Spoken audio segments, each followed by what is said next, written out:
Hi there. Welcome back to another episode of Paint with Jim. I'm glad you're back with me. Let me apologize in advance. It is December and it's cold. I think it's 15 degrees or so out, actual temperature, not counting wind chill. So it's pretty cold here in central Illinois today.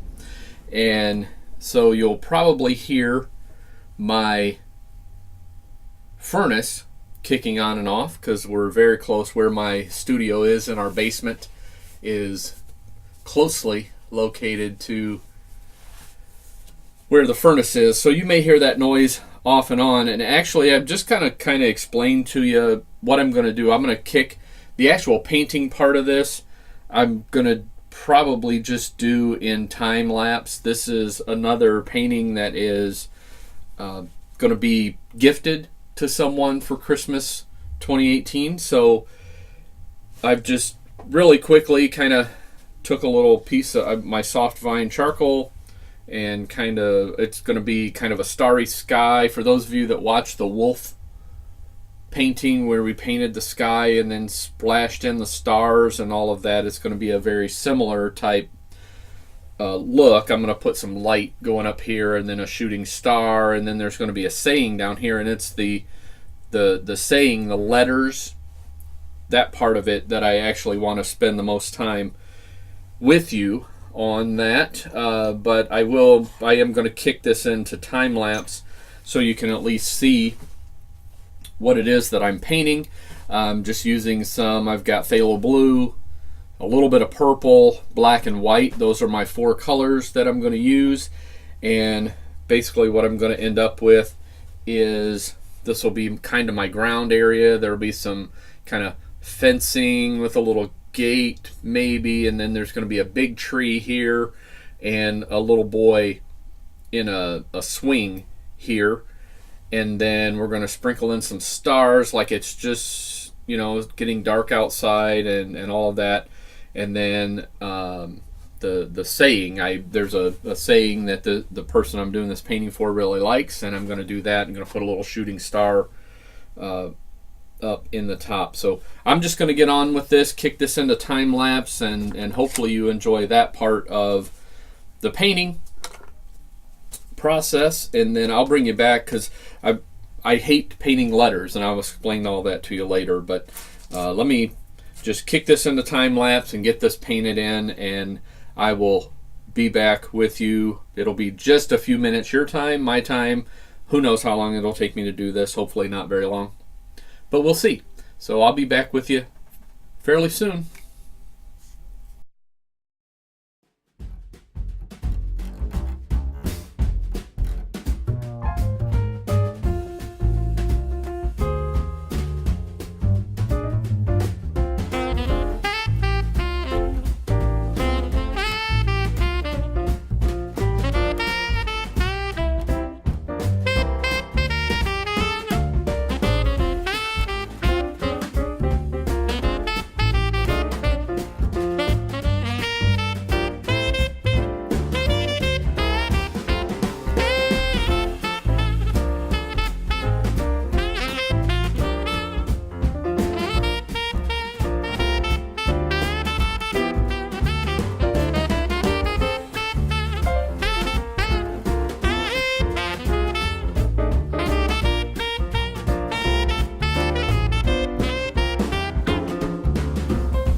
All right, so earlier in the video in time lapse, you watched me paint this. I did take a break in the middle to do, I kind of did a little bit of rough. I took my white pastel pencil and did some rough sketching here, and then came back and finished painting all of this. So we're done with I'm done with the painting part of it. And this particular gift, there's a saying it goes like this: the boy saw the comet and suddenly his life had meaning. And I'm going to put that here, and with a passion, I hate painting letters, so I'm not going to paint them. What I did, and this will be the first time that I've tried this, so we will see how it goes, I guess. But what I did is, my wife has a Cricut cutting machine. If you're not familiar with those, they're more of a scrapbooking kind of a thing. So what I did is I used some white vinyl. It's adhesive vinyl, and it's made for the cutting machine. And it comes in, I thought I had it with me. Hold on just a second and I'll grab it. Here it goes. This came from Hobby Lobby. It's Paper Studio. It's self-adhesive vinyl. It comes in a roll. There's 2 pieces, 12 inches wide, 36 inches long. And this goes into the Cricut, and you can use, there's cartridges or software, either one will work. So that's what I used for this particular application. And I will say, getting all of these letters cut out and off of the adhesive, maybe if it was just vinyl and not adhesive, it would have been easier to just get them off. But this was kind of a pain because of the adhesive backing, trying to separate that, and it was a pain. But still, it still ended up being a lot easier for me and a lot less time than having to actually paint those letters on here. Just painting the letters is, I don't like that at all, and it takes forever. You mess up and you got to go back and forth with the colors. And anyway, so this was a bit of a pain in the butt to get them cut out and then get the adhesive part off of the vinyl, but still ends up being better than trying to paint them, for me anyway. So if you want to do that, then more power to you, but I hate painting letters. I've done enough of them over the years, and I'm not painting letters anymore if I can avoid it. All right, and then in the last video I showed you this structure gel, and again, I'm using the one that I've labeled for myself, no paint, because I just want it clear. And once I get the letters stuck where I want them to go, I'm going to go over them with the gel, but I am going to thin it a little bit, because I don't want that.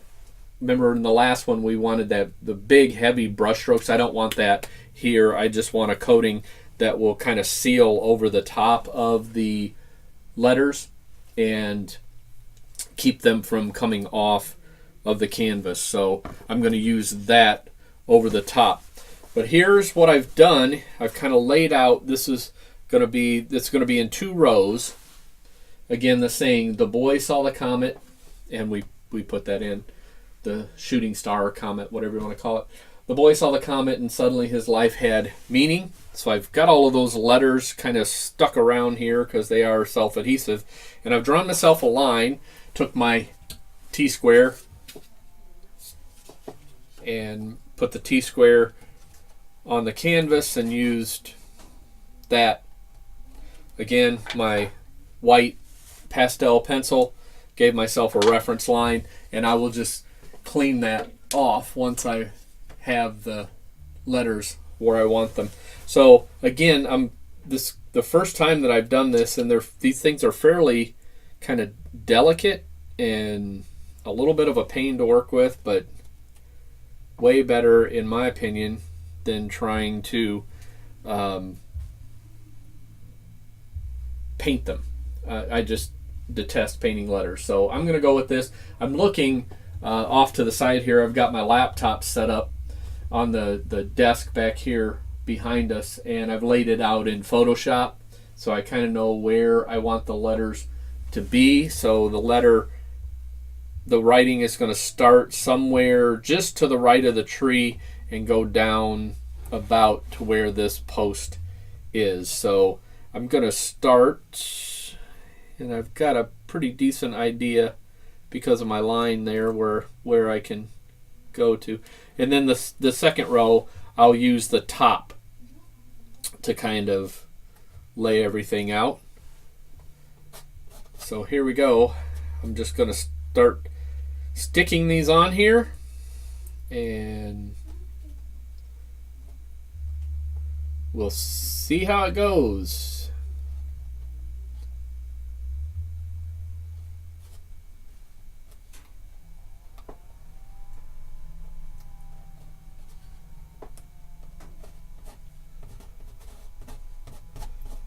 I don't know how much of this I'll do in real time, or if I'll kick some of it into time lapse, but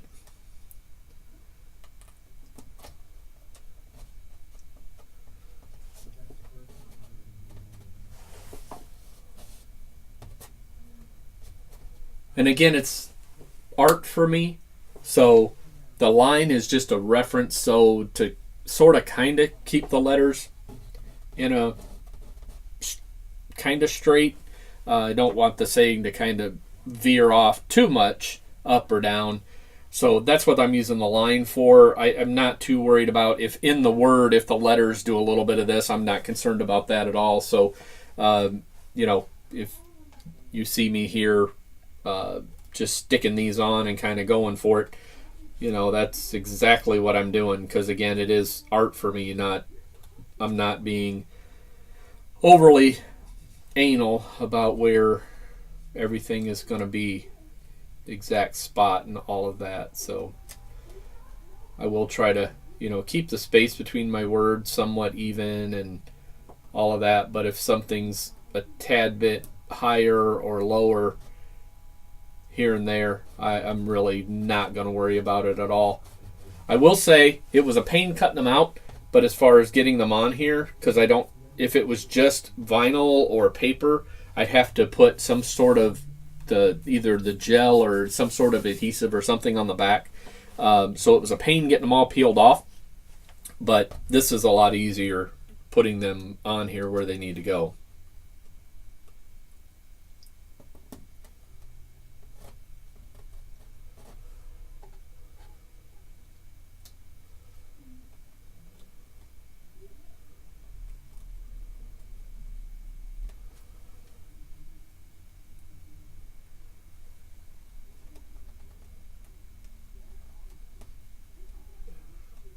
Come on.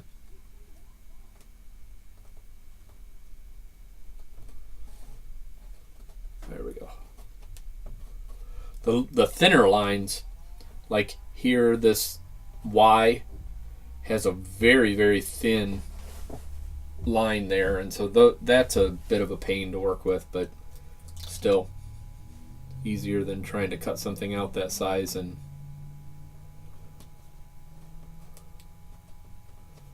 have to put adhesive on the back of it or something, and then that would be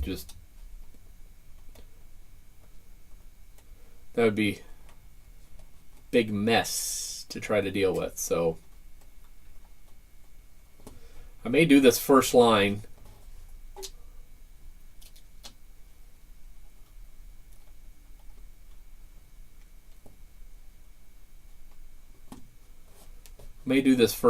here, and then once I have that done, it'll kind of give you enough to see the process, and I may bust the bottom one into time lapse and then bring you back when I start doing the gel over the top of it. So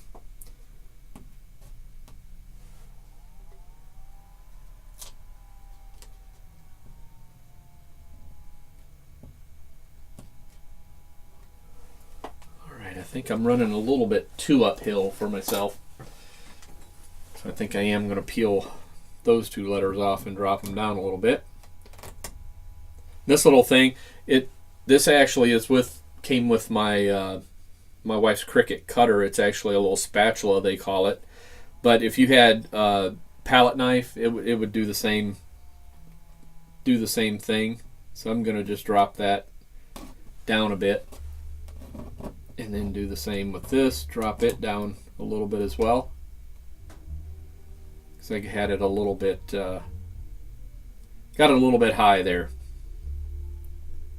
There we go. I think that's better.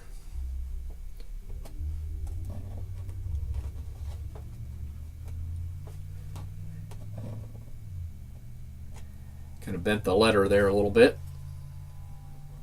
There we go. Alright, so you kind of see the drill there. It might actually be easier to line them up if I just use the spatula. And again, I kind of lined these up everywhere. I got them stuck on the bottom of my easel here, and then a little table over here. So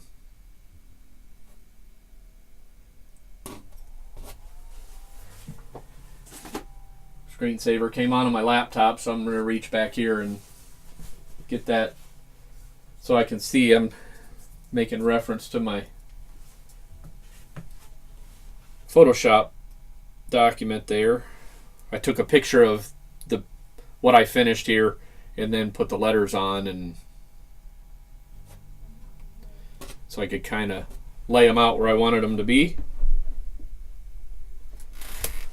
Try to make that a little bit easier on myself.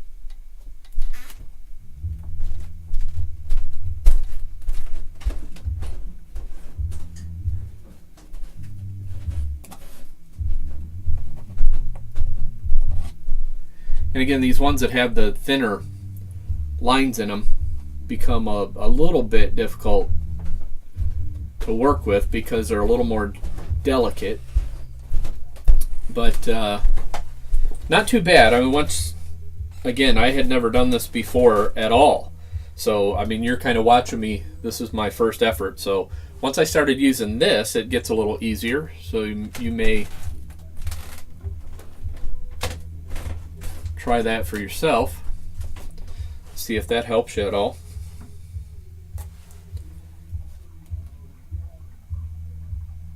Just becomes a little, in my opinion, it makes it a little bit easier to kind of get the letters on there where you want them to be.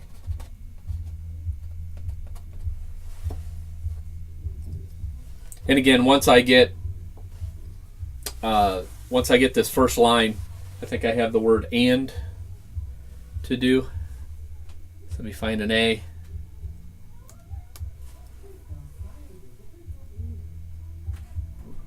And we're going to end up, as I said, I wanted to start just to the right of the tree. Start just to the right of the tree, and then end up right around this post, and then we're going to be pretty close to that. So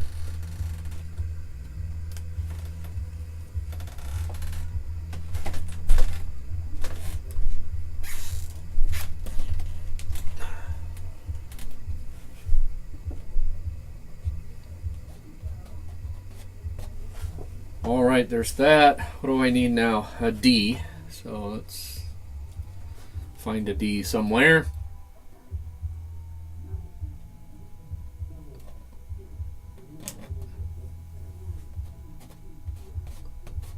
All right, so there's that. The boy saw the comet, and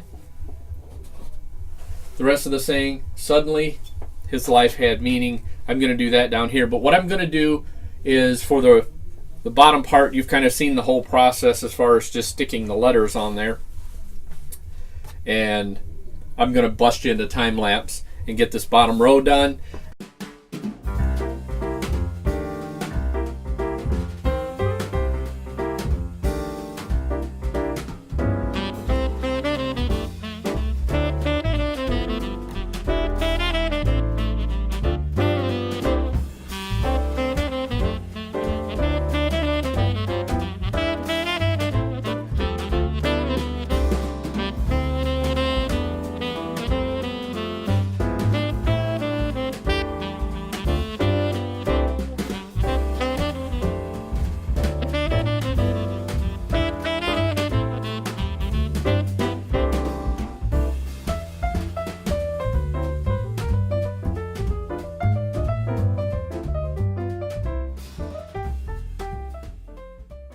All right, I'm going to move on to the part where I'm going to put some of this heavy structure gel.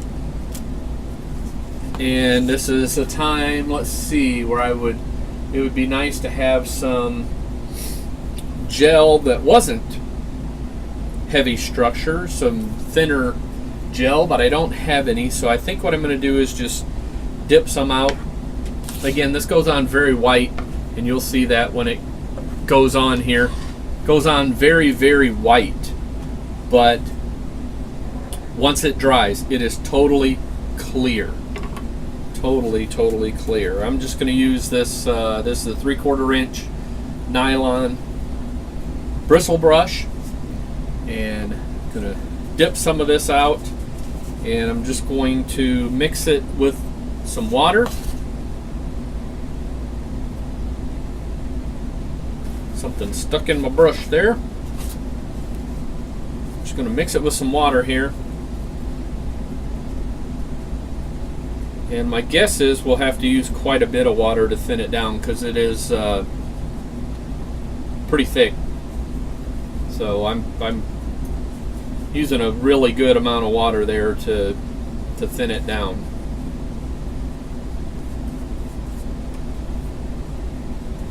The idea, again, I don't want this part of the painting, I mean, of course it stands out so you can read it, but I don't want a lot of that texture like we had in the other painting. So I just want to put a nice, even, smooth coat over this. Yeah, I think that's going to be good. Again, it'll go on super, it'll look very, very white and chalky for this application. But when it dries, it will be totally clear. So I'm just going to put, that might be enough to do the whole thing, as much as I've thinned it out there. I'm trying to, if you notice me kind of going all different directions, that's because I'm trying to make sure that I get all the edges of these letters, because I don't want them to lift off of the canvas.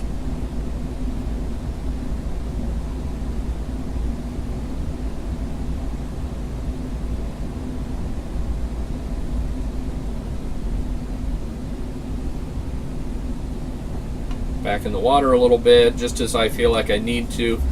And on your own, if you're going to try to do this, you might just have to experiment a little bit.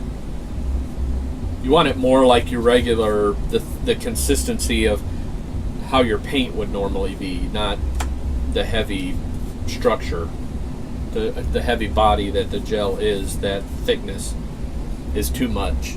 So basically I'm thinning it down so it's the consistency of, if I were to take some of this paint out of the tube, that's the thickness that I'm making it. Just kind of give you an idea. Hopefully that helps. And again, all different directions to kind of seal all the edges of the letters, and then just coming back over the top and blending it a little bit. Because again, I don't want the heavy brush strokes. And once again, I'll apologize for the noise in the background. I'm sure my furnace is running. I'm sure you can hear that, but you know, it's 20 degrees outside, so it's not like we can shut the heat off.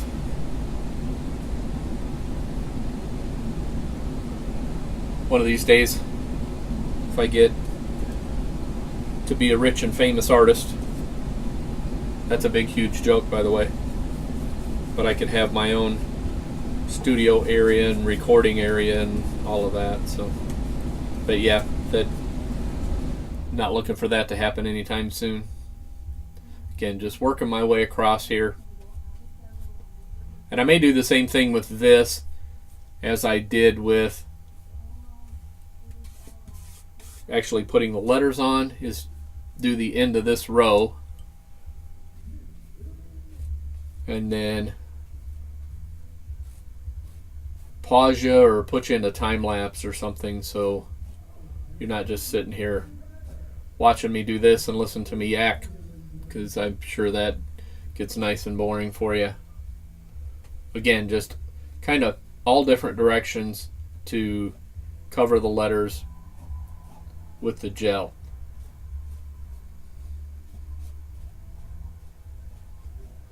And you have some working time. Again, this gel is not as fast drying as the acrylic paint, so you have lots of working time. If you go back and you see a spot that you don't like, you can go back and correct it. So, all right, here we go. I think I'm just going to, in the editing of this video, I'm going to bust this part into time lapse, and then I'll bring you back in once the gel is actually dry, and we'll see the finished project, the finished product. So here we go.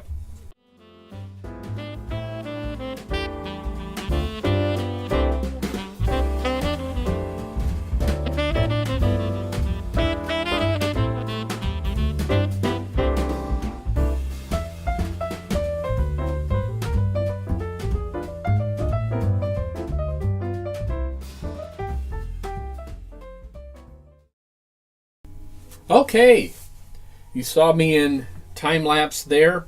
I finished this bottom section with the gel. Again, we took it's the Winsor and Newton Galleria heavy structure gel, and I just put some out on a little plate here, thinned it down with water to the consistency of like the paint coming out of the tube.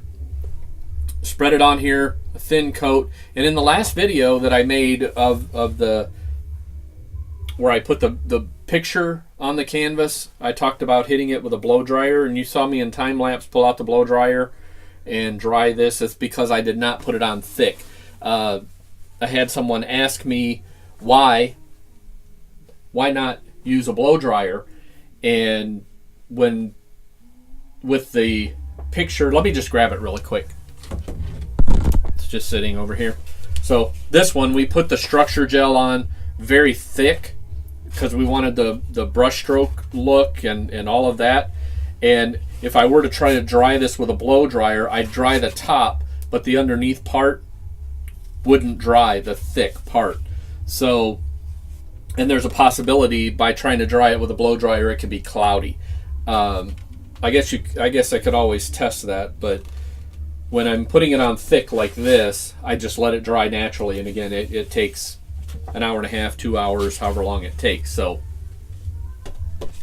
with this particular application, I put it on very, very thin, so I didn't have to worry about that. I actually have a spot right here that I don't know if it's just where I didn't get the Conte pencil off all the way or not, but I might have to hit that with some of this. This color here is just a mixture of phthalo blue, dioxazine purple, and a little bit of black in here. So I may have to come back in and hit that little spot right there, because I'm seeing some spots there that I don't want to see. So I'll probably touch that up, but for the most part, it feels great. Actually helped. I don't feel the edges of the letters. I mean, you can feel the bumpiness of the letters, but not like I could peel the edges up. So the gel, I think, did a good job on that. I think this will be good. So it's ready for me to, I'll paint the edges. I'll use this dark color, and I'll just paint the edges. And this one will be done and give it a signature somewhere. I still have a couple of the other ones that I've finished up, the Christmas presents, that I need to put a signature on somewhere. I usually do those all at the same time, mix up a little bit of, in this case, for most of these, I think I just did white paint because they were darker colored paintings. So I'll mix up a white, get a really thin brush, and sign it somewhere, and it'll be good to go. So thanks for joining me on this. I hope you enjoyed it, and I hope this helps you. Kept me from having to paint all these letters. First I'd have to somehow stencil them on there and then paint them in, and usually what ended up when I did letters is I'd be going back and forth with the white and the dark color, the white and the dark, because I'd get way out here and my brush would slip and all of that, and I know it's just a pain. So for me, this was a lot easier. I used, again, the self-adhesive vinyl, used my wife's Cricut cutting machine, cut out all the letters, stuck them on here. The adhesive back was kind of a pain to deal with to get the letters actually off once they were cut up, to peel them off of the roll. But once I had them all laid out here and I got them stuck on, it went fairly well. So I may use that again. If I do something like this in the future, I'll definitely use this technique again. So thanks for joining me here in the studio. I hope you enjoyed this. Give this video a thumbs up if you like, and come back and I'll get something else new soon. So keep checking back and maybe pass this on to some of your friends, and so they can come and subscribe to the channel. Again, thanks for watching.